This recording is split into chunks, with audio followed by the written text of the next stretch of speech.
While we know the HEMI is king in top fuel and funny car racing today, it wasn't always like this. There were other engine combinations that have ran in the past and ran with success. Today on Unity Motorsports Garage, we're going to dive back into drag racing history and talk about these other engine platforms that have ran throughout the years. Some of them may actually surprise you. I know it did me. First off, I got to give a huge shout out to Steve Reyes for most of these photographs that you're about to see. He actually took them, so thank you, Steve. Let's get into it.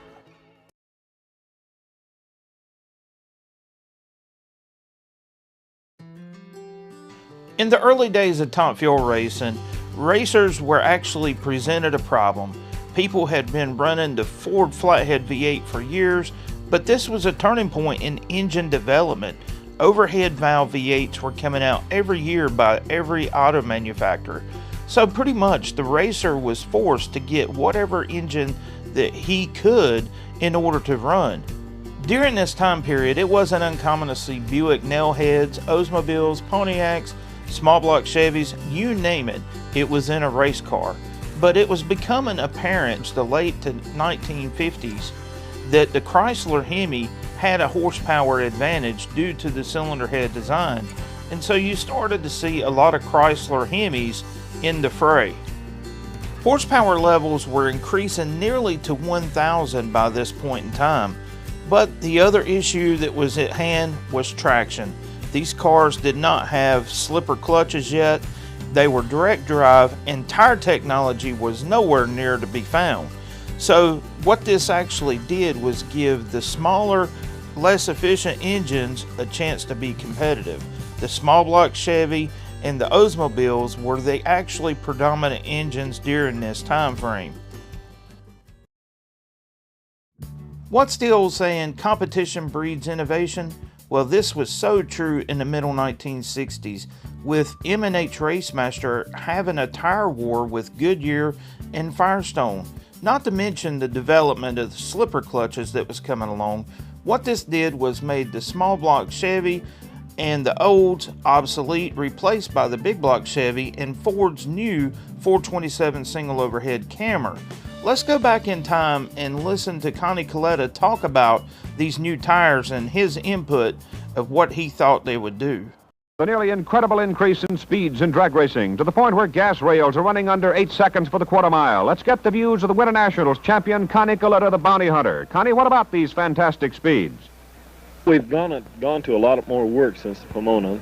Right after the meet, the other fellows that were in competition, they got stronger with the cars, so this led to another thing that we had to get stronger. And then the tires come along and they got better, and it's sort of a snowballing effect. Driving the cars gotten completely different because the tire characteristic, the way we work the tire, it's changed too. The car's accelerating much harder off the starting line than for the first 800-900 feet. Our speeds are still about the same, around 220, 222 when you make a real hard run, but the elapsed time has gone down considerably. You know, like you were saying, we've dropped almost 4/10 since then, and who knows what's going to happen before the meet's over with. What about the distortion forced on your tires by the massive torque, Connie? It's quite a transition, really, because now with this new tire, and just like the run I made day before yesterday, it was fantastic. I mean, the acceleration of the car was unbelievable. Well, Connie, some of the competitors are using a narrow wheel and a very low tire pressure. Why is it that you don't use this combination? I hope I don't get pressured into using it, because I don't really know. I don't believe that the tire's been tested under these circumstances with this rim, and I'm just a little bit scared of it, really, because when you get down and you're running 220 miles an hour, the cars are what we call mushy. The car will take and start moving, and you can actually feel the sidewall of the tire flexing considerably. How about tire distortion? Does this create any serious problems for you? You've got a terrible distortion. This tire here will grow about 5 inches down at the other end. In fact, about halfway down the course is when it starts making its transition to what we call sling out. And the track. It looks like it's pretty well seasoned for the finals. But the strip conditions are ideal here. The bite is fantastic. I mean, since all the cars running on the strip has a nice coat of rubber, and it's hot, and it's very adhesive. These are ideal conditions, and I think the brute horsepower has come back into play again. along with the tire. This is why the elapsed times have dropped so fantastically low. Even with the slipper clutch and the tire technology keeping up, the 427 camera days was numbered until 1971 when Sneaky Pete Robinson was killed at the Winter Nationals. But during this time frame, Ford Motor Company insisted that their racers use the new Ford Boss 429. Well, how did that work out? It didn't. The engine was plagued with problems with cylinder head castings, and most racers went back to their Camry because it was faster and more reliable. You remember the big block Chevy that we was talking about?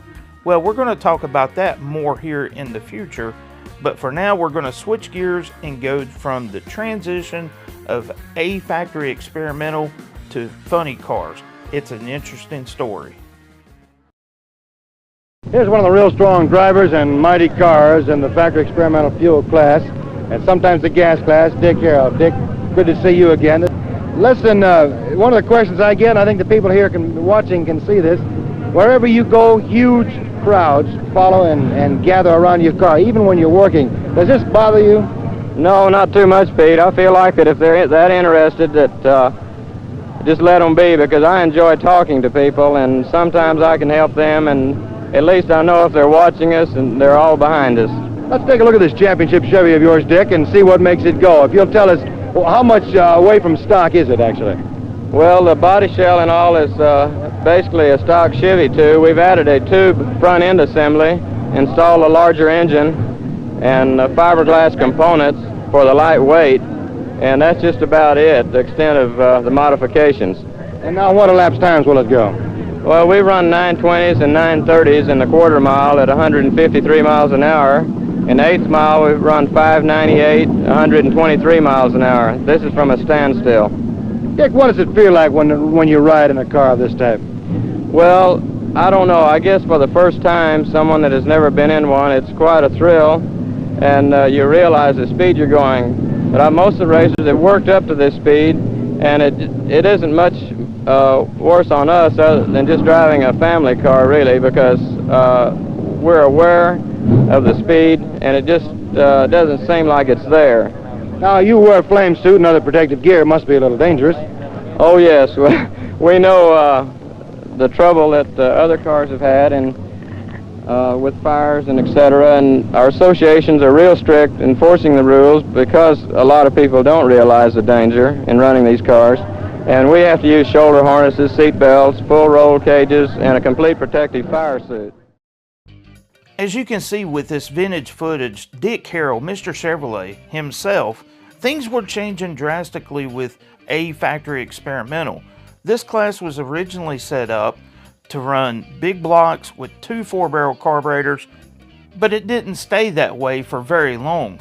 These cars were changing dramatically. They were altering the wheelbase, putting injectors on, running nitro. Things got out of hand very quickly. But the thing about it is, the auto manufacturers sought to keep brand allegiance alive and well. They recognized if these cars won on Sunday, they sold cars on Monday. It was that simple. But it wasn't long. In 1967, funny car racing would come into its own because the flopper was invented. You had Don Nicholson and Ed Sharpman with their flop-top Mercuries, and the manufacturers still sought to keep brand allegiance alive and well, but the cars ran the production-based engines. During this time frame, it wasn't uncommon to see all kinds of combinations. Even American Motors demanded that they run an AMC engine in their funny car. Well, it doesn't take long to realize that it could not keep up with the HEMI, so they swapped it out. And by 1969, the writing was on the wall that the 2 engines left at the top of the heap were the 427 Camry and the big block Chevrolet, along with the Chrysler HEMI. Let's take a look back at 1969, Danny Ungaius driving Mickey Thompson's Mustang, just to show just how powerful and dominant he was. During 1969, the quickest funny car in the business is driven by Danny Ungaius. His Mustang is built and maintained by the legendary Mickey Thompson. The heart of this torpedo is a Ford 427 cubic inch single overhead cam V8. Supercharged and burning nitromethane fuel, The engine develops 1,500 horsepower. Angaia's funny car record is 6.96 seconds and 207 miles an hour for the quarter mile.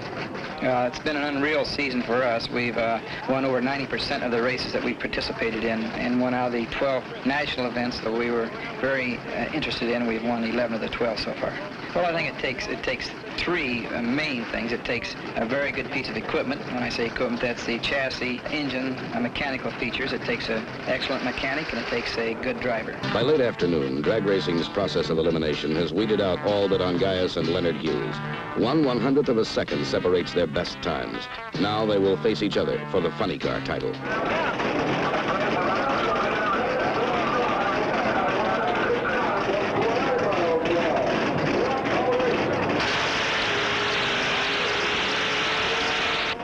You figure that the normal reaction time for a person is about 1/1500th of a second. It takes about another 1/10 of a second to get the tires all wound up and the drive shaft all wound up and everything. So you're working with 2500ths of a second. And if you can split the difference between a light going on and off,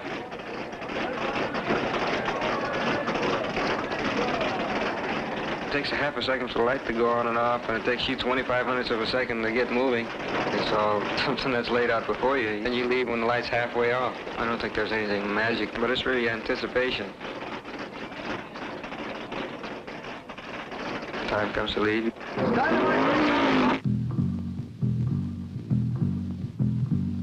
You leave.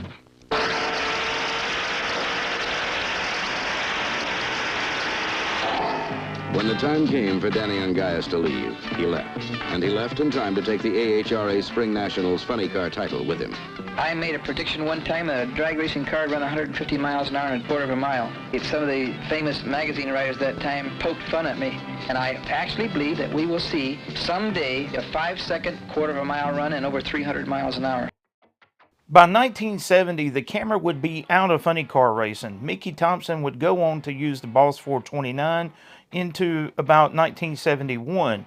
For the Chevrolet hopeful, Kelly Chadwick held on to the dream of running a big block Chevy into the 1972 season. As you can see, we're going to go back and listen to Kelly describe what it was like running a big block Chevy back in 1972. Yes, I've got an oddity in this car. It's a Chevrolet-powered car, a Chevrolet-powered Chevrolet. All the rest of the cars are Chrysler-powered cars, no matter if they've got a Vega body or what. So we've got a Chevy in our car. It's a 488 cubic inch motor. The car's run 654, 218.26, I believe, mile an hour. And it's a 72 Vega with a 72 454 motor in it. What do you have to do on race day to get things ready? Are you all set to go? Yeah, you got a lot to do. Yeah, we're all set. We're really ready today. We had a little trouble qualifying yesterday. We had some experimental tires on the car and it got crossed up. I almost got the guardrail, but the car's ready today. We've got the old tires back on. We think we got a good chance. The weather's cold and you've got to make adjustments for this. A lot of the guys, we're all alike out here, really. You know, everybody's coming over to me saying, what do you do? And I say, well, I don't know, you know, because they think I know because I live here. But the weather changed so fast out here the last 2 days. It's really been kind of a handicap.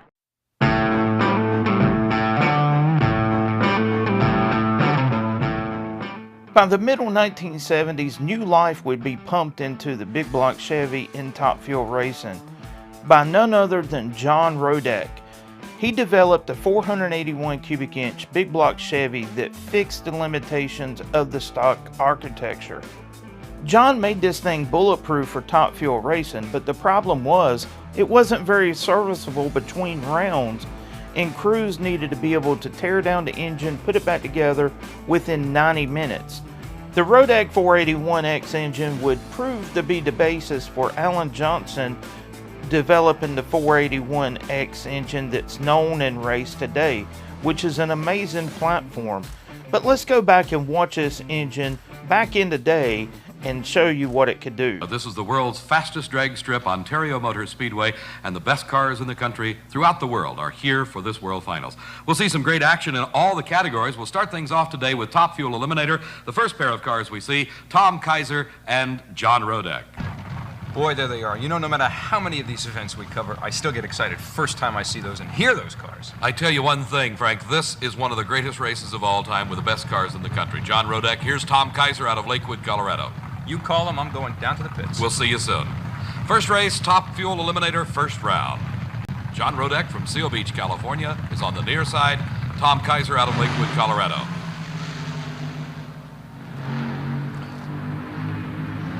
A great race at the finish line by about a half a car length. John Rodek, 6.19 seconds. The losing time, 6.24. Very close racing, the first race of Top Fuel Eliminator. Here in the Lidke and Zeller car is Stan Shiroma, also from Seal Beach, California. His competitor hails from Arcadia, California, and has raced Stutz in the Hibbert and McCarthy car. Both these cars and the John Rodek car using the new Rodek engine, an aluminum replica of a Chevrolet engine used exclusively for drag racing. Stan Shiroma with a big lead, and he carries it all the way through. 6.35 seconds, smoking out a piston or two there at the finish line. 231 miles an hour. There'll be some work in the pits for the Lidke and Zeller crew with Stan.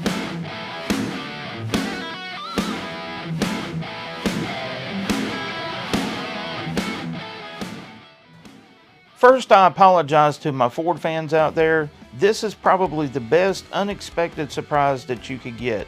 Yes, there was another Cammer in the 1980s and 1990s. The McGee brothers developed a Cammer engine to run in Top Fuel racing due to the blower explosions that were taking place. NHRA saw fit to allow them to run it, thinking that it was a valve train issue. So they developed a Cammer engine. It was originally based off of Offenhauser 4-cylinder, and then they changed it. But let's go take a look at this thing in action, because once it started doing good, you know what happened. It was outlawed. The engine the McGee's designed is unlike any engine used in Top Fuel racing today. The original engine was based loosely on the old Offenhauser Indianapolis design. When you look at it physically, is its overhead cam. It's got 4 overhead cam shafts, which are all gear driven up the front, and also it's 4 valves per cylinder.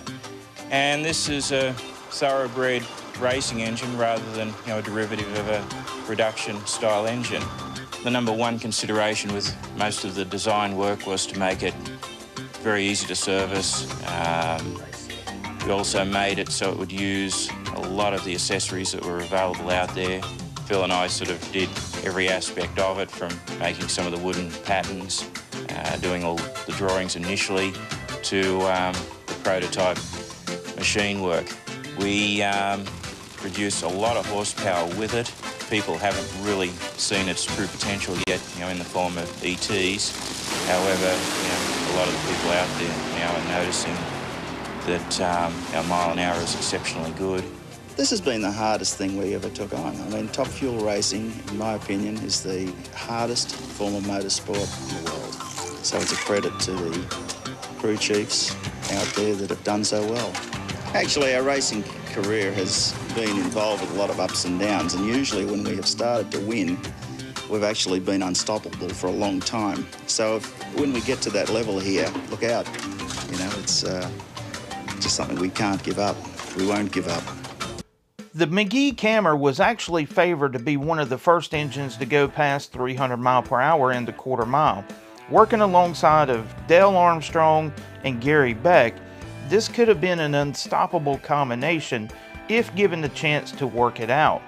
I know that this has been a brief video covering a history of many different engines, and if you know of an engine that was ran with success, please leave it in the comments. I hope you enjoyed this video. It was very fun for me to put together. And until next time, this is Andy from Unity Motorsports Garage. I will catch you later.